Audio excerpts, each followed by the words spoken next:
Hey there, so in this video we're going to have a look at how to make a comfrey liquid concentrate. You can also of course use things like nettle and also grass clippings, or anything at all that is kind of fresh and green. Also another thing I want to show you is my kale plants are being visited by my bees at the moment. They're just collecting the pollen and pollinating my kale plants, so there'll be plenty of seeds going soon. So yeah, so let's maybe go and have a look at how to this cat here jumping on me. Say hello. So let's go and have a look. So here we have a comfrey plant, we have another one there, and comfrey makes a lovely kind of feed. There's plenty of micronutrients in it. The plant at the moment is too small. Also I have some nettles here as well. They're also at the moment they're a bit too small. Plenty of kind of nutrients in there as well. I'm going to use I don't know if you can see it there, the grass clippings off the grass. Grass makes a lovely kind of a concentrate as well, plenty of nitrogen in it. But for the time being, that's what I'm going to use. So just, when I use grass clippings as an example, just treat it the same as nettles or comfrey as well.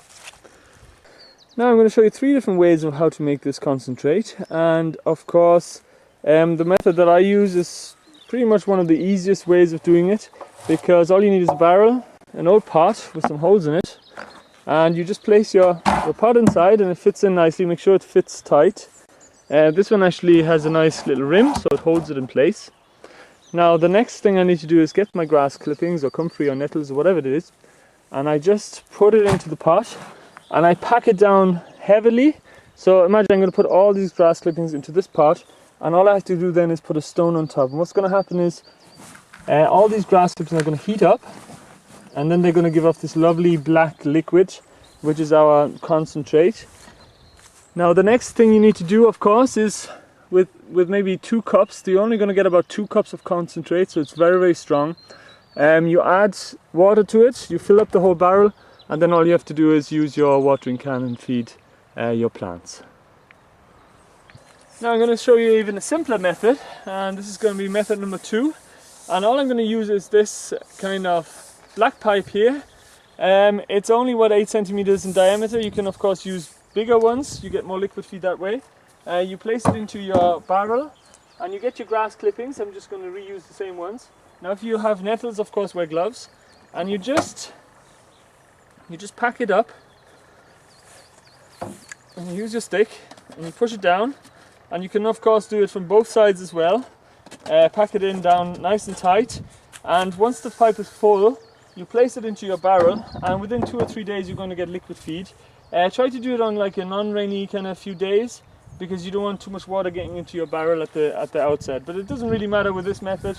You're still going to get lovely kind of liquid feeds, and that stuff isn't cheap. In the shops it costs like 8-9 euros for the same amount of liquid feed that you could make yourself. Now the last method I'm going to show you, I'm going to give you an example using my wormery. Actually, you do the same thing. You make sure you have a roof, and in this case what you need to do is you need to raise it on blocks, and there are kind of systems where you add a tap, but in this case I like to keep it simple. And what I do is I just make a hole in the middle of the barrel.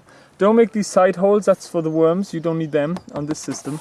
And what you do is, once you've made your hole, and it could be something like 1 centimeter, 2.5 centimeters, you place a kind of a crushed up bit of chicken wire over the hole, and that stops any kind of blockages. And then you fill the whole barrel up with your grass clippings, comfrey or whatever you have, and you of course weigh it down as well with a stone, just like with the other method. And once you've done that, of course, you place your container underneath the barrel, and you can catch quite a lot of liquid feed that way, and you can just keep feeding it. Eventually you could maybe take out the old stuff and put it on the compost heap, but within a few days also you get quite a lot of liquid feed that way. Now of course, if you have a bigger barrel or a big kind of container, you can make loads of it, so it's up to yourself really, Now another thing I tend to do as well during the summer months, I try to store up a lot of the stuff as well. I'm not going to wait 4 days now, I'm just going to use some of the old stuff. And yeah, you can keep it in the fridge as well, so that's kind of handy.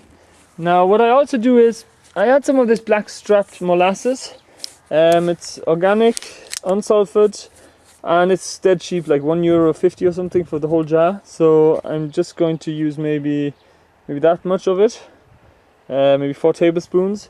just to give it a little bit more extra oomph. The bacteria in the soil are going to love you for it. Now, I use this kind of watering can. It's usually used for weed killing, but I don't use it for that, of course. But what I do is, it just makes for a great feed, and I can just go along and water my plants. But most of these plants are actually looking very, very well now, so I probably wouldn't water them. But some of my younger kind of plants now in the tunnel, I'll probably give them a nice feed now in a minute. And that's pretty much it. Yeah, so I hope you enjoyed the video. As always, tell me what you think. I hope you learned something new, and yeah, thanks for watching.